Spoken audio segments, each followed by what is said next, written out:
today, that cup of coffee, that morning cup of joe, cradle it, love it, appreciate it, because the caffeine in it might help you reduce your risk of Alzheimer's. That's only the latest discovery in the string of benefits caffeine provides. Doc, I'm curious about the other benefits, and I'm curious about if decaf, which has a little caffeine, is okay too.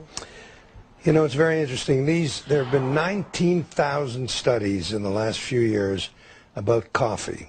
There are some people who are vigorously opposed to it. There are many who think it's the best brew possible. This latest study mentions or concludes, as you suggested, that drinking 1 to 3 cups of coffee reduces the risk of diabetes. There are other studies now that show it reduces the risk of Alzheimer's by a very interesting mechanism that we don't have time to go into, but it has to do with cholesterol. There's also evidence that caffeine reduces the risk of colon cancer. It also reduces the risk of gallstones. There are many, many so-called benefits.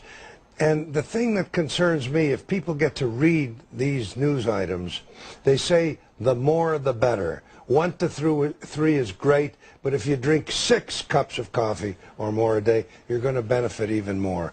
Now, this is for basically healthy people. For example, if you smoke and drink alcohol, if you also take coffee, your chances of having complications, cirrhosis of the liver, is reduced if you take a lot of caffeine.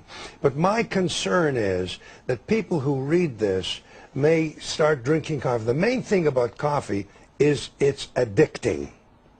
If you get hooked on coffee, you may have a tough time stopping it if you have to. Also, I think women with osteoporosis, thin, fragile bones that break easily, should limit their coffee intake. I think that pregnant women should limit their coffee intake. And people with heart problems, with rhythm problems, should not be taking excessive doses of caffeine. So the bottom line is this. Coffee is okay. If you enjoy it, and most people do, take it. I personally tell my patients to limit their intake to 3 cups a day.